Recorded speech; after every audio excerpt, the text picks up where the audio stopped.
Thank you.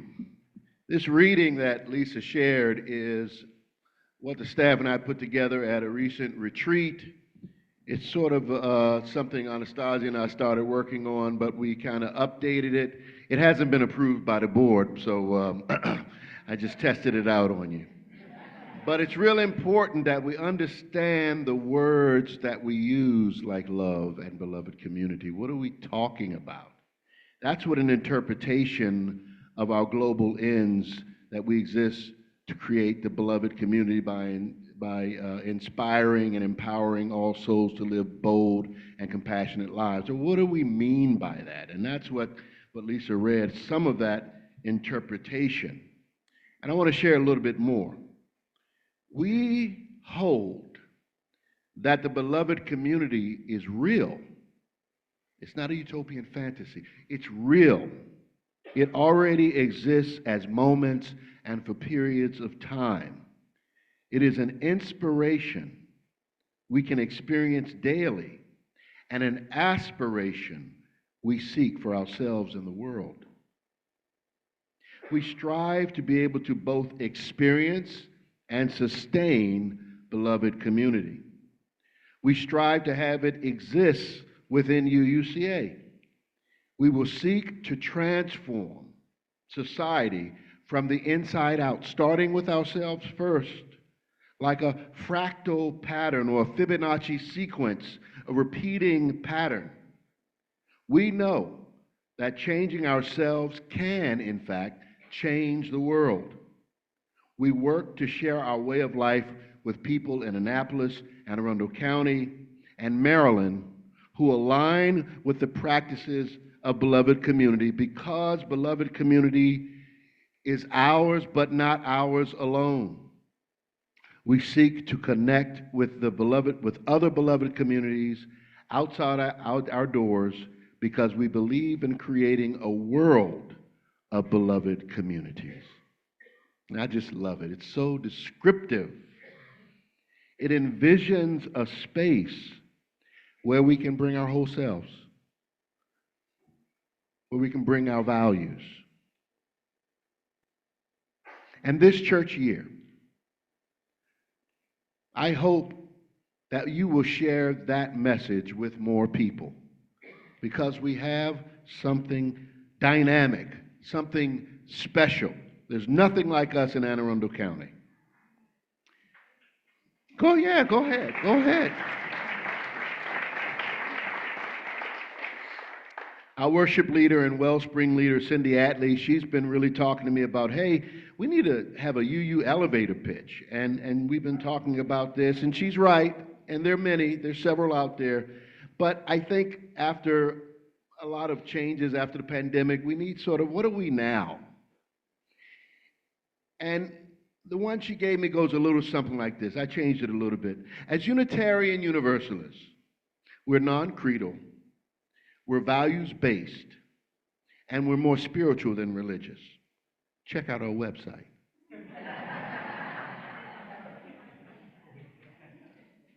You know, I have this saying that friends don't forget to tell friends about Unitarian Universalism, because we have a life-affirming message. I can't tell you how many people say, I've never heard or seen anything like your religion. We've been around since the 1600s, by the way. But this new, updated version, most have no idea who we are. A religion that really preaches liberation and freedom from those held hostage by ideologies that separate and really do harm. And I preach about that a lot. They need us, we need them. And that's why I have hired a social media person to build our online presence. This is Sam right here. That's why he's recording. We're building a seekers page. We want to grow it and get people who, it's called the Be Loved Community on Facebook. It's really our church, but it's the Be Loved Community. So we want to be more intentional about the words we use with each other, and to be more mindful of the harm we can do, sometimes unintentionally. Our website, as I said, talks about inspiring and empowering all souls to lead bold and compassionate lives, living boldly. Now, that doesn't mean we get to say whatever comes on our mind. I'm a Unitarian Universalist. That means I can say whatever I want or believe whatever I want. Does it align with our values? Living boldly does not mean we can be rude or obnoxious. That's not being bold, that's being insensitive. We need to really have a reset in our country around values. You know those kindergarten values that UU wrote about? Everything I learned in kindergarten. It's so basic. That's what we need in this country. And some people think that asking them to mind their language is censoring them. They need to be censored, let me just say. But we're not censoring them. Living boldly means we are responsible for the harm that we do. And sometimes when we use bold words, we do harm, which is why we have compassion right after that. We want our members to be bold and courageous when facing challenges, but not foolish when the challenge involves potential harm to another human being. We are our words, phrases, and clauses, conjunctions that can embrace instead of erase. That's a Johnism. I'm going to say it again because I liked it when I wrote it. That was from that conjunction junction. We are hooking up our words, phrases, and clauses. We are conjunctions that can embrace or erase. Because words cast spells. Words manifest actions, and actions have consequences. So we asked the people of UUCA this church year, yes, be your most authentic self, and also hold yourself accountable to your words. Apologize if you have to. Because if you're watching the world, we're in this new age where truth is really emerging and everyone gathering their own idea of what truth is. There are a lot of truths, in the world right now. I think there really is a truth, but the way people are perceiving it right now, because we're in the early stages of this new information age and the age of automated artificial intelligence. And so what you're seeing is that people claiming their authentic self, it really is becoming like the narcissistic self. That is not your authentic self. The authentic self is not narcissistic. And that's the rub that we live with. Things can very easily turn on you. Your love can turn to hate very easily. We have to be mindful. And that's why we hold all of this together with our covenants, the promises that we make to each other. And this church year, I'm asking all of these groups that we have to revisit your covenant at least twice a year, to have discussions on what the words mean to you. Now, your staff has already done this. We've updated out. The board is almost finished updating theirs. I'd like this to be a church-wide effort that will hold all of us accountable. And one of the most important covenants, which is more of an affirmation, we say it every Sunday. And this church year, I want to have some conversations about whether we need to amend some of the words. We did not really have congregational discussions on the covenant. I am aware of that. People have been making me aware of that. So we're going to have discussions about that. I don't think a lot of it has to change, but maybe some of it does have to change. We're going to have some conversations on that this church year.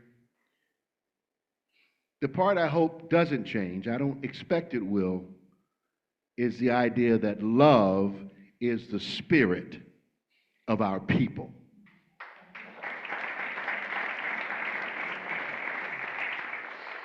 It aligns with the Unitarian Universalist Association's Article 2 that just passed, the bylaw at the last General Assembly, which puts love at the center of everything. And whether you're a theist or not, that love can be the all or God at the center, or community, big C, at the center. It can be whatever you need it to mean.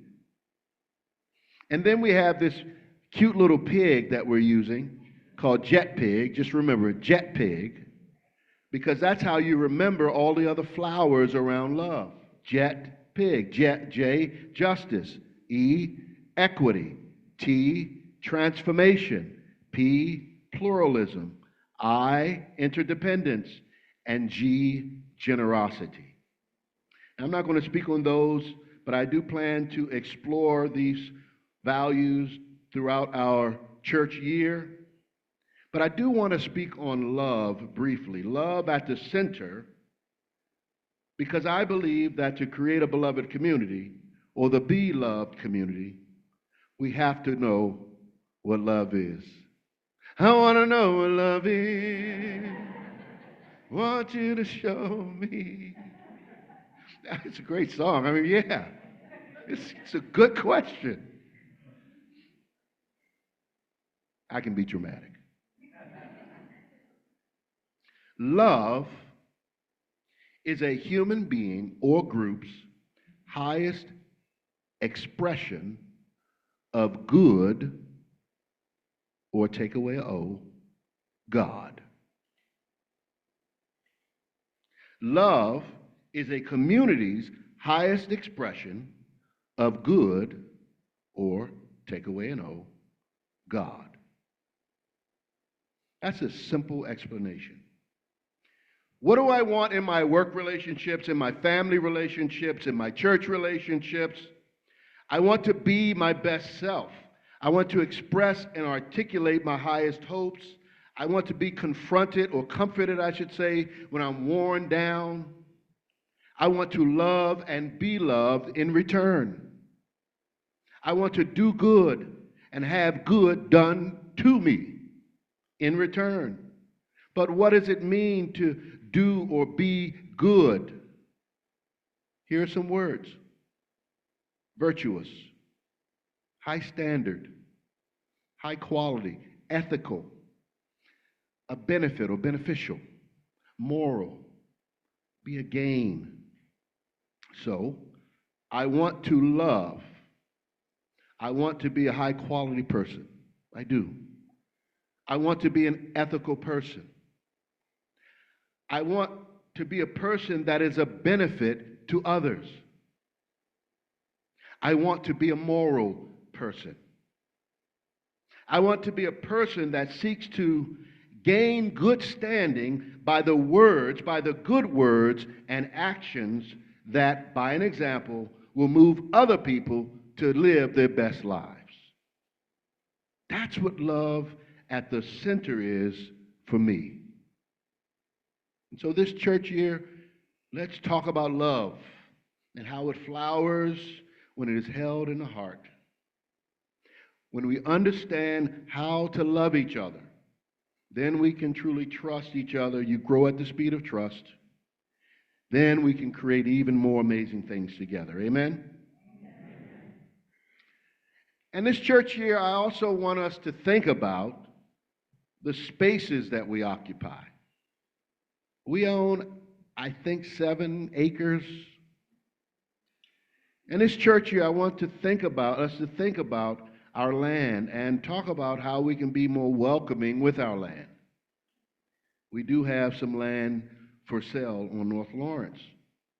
And I want to be really honest with you that we have no debt as a church except for the construction, the beautiful construction that we completed and all of the structural repairs that we had to make. It came up, we had to end up taking $394,000 from our endowment. So we owe that back to our endowment. It's the only debt we have. We have a deck that needs some work done. We have 3 roofs. Some of them need to be replaced. This one needs some repairs. We have to figure out what to do at the Foss house. Some of you are like, oh, God. We've been talking about it for like 10 years, I swear. Not that long, but maybe 5 years. We have some things to discuss as a congregation. We have to decide if we're going to do this capital campaign. I just want to thank the Capital Campaign Exploratory Committee for all their hard work. Thank you all.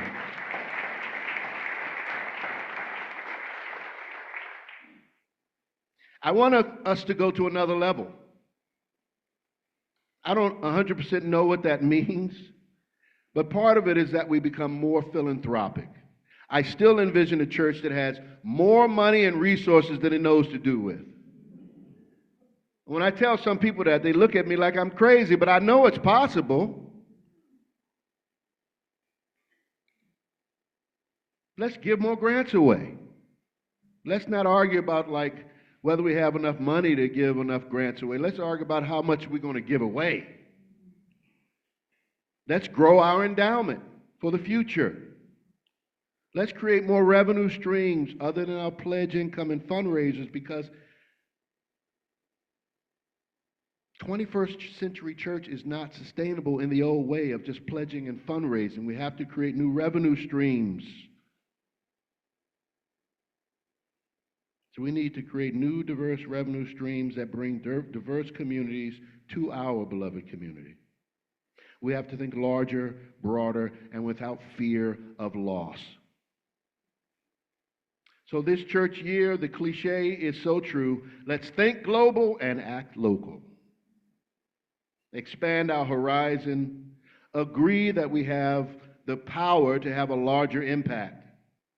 Let's take another step toward becoming an example of postmodern, progressive, Unitarian, Universalist religion. Religion for the 21st century, because religion is dying. Let's not.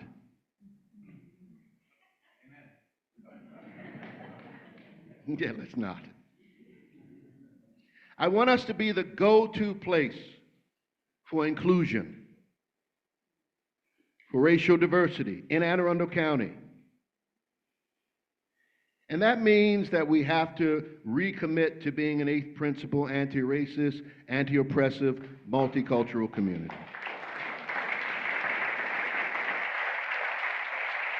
Now, there was a time where people would not clap for that. Am I right, Heather? I know. So we've come a long way. But I like to say, why do we need to do it? Because that's what real UUs do. We don't walk away when it's uncomfortable. We face the challenges because we know it's soul work. That discomfort is soul work. And you know, when you do soul work, there will be ruptures in the relationships. I got this off of Instagram, so I can't even take credit. I want to take credit so bad, but I can't do it. Ruptures in relationships. Conflict is inevitable in a relationship. There will be ruptures. That is inevitable, but the key is, how do we repair?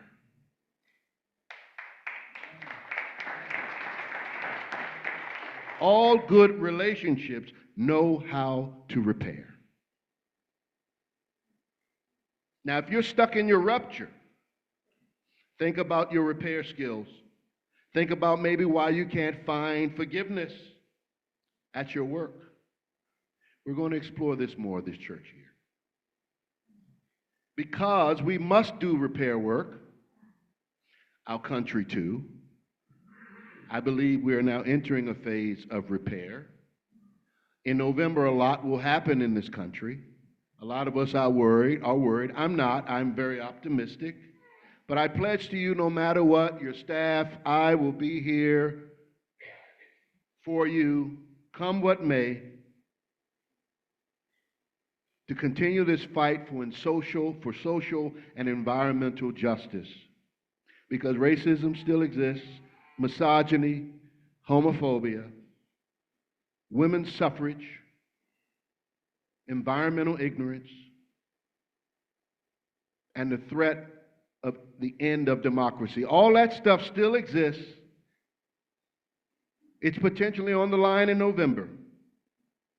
And I really want to thank all you members who've been working your tails off getting people out to vote. Thank you.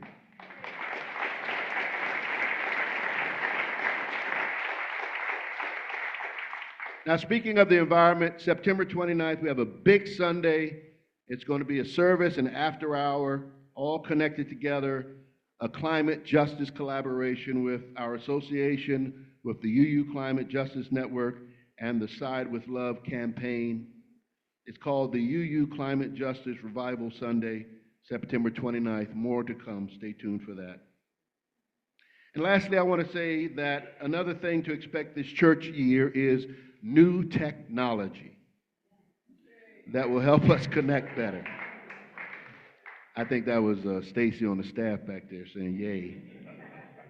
We have switched accounting systems and a database to a much more modern system. We're still working out the bugs, but soon we will launch a new church app for your phone that will be much better than the last one. You'll be able to do everything church related on this app. We're all excited about it because staying connected is really important. We'll even be able to text all of you all with the click of a button. Oh, Lord. Oh, Lord. Yeah, any of y'all getting all those political texts? They are driving me nuts. I'm like, delete, block, and delete, and they keep coming. I've already given. We don't want anyone to be forgotten, and this new software makes a lot possible for us. So as I close, this church year, like all others, will be fun, challenging, and a curiosity. There's always pop-ups. But we come again each Sunday in faith, hope, and love. Our staff focus again for you is connection. Connecting on our shared vision of what beloved community is, connecting on what we value, connecting on how we understand love, and from these connections we grow our trust, and from our trust we grow together in love, and that makes everything possible. Today after church, you already know this, but we're having our third annual Engage UUCA Community Fair. There's some 50 groups represented upstairs and downstairs, go on both levels, and be curious. Sign up for 1 or 10 groups. I want to thank Laura and Stacy for their hard work in putting this together.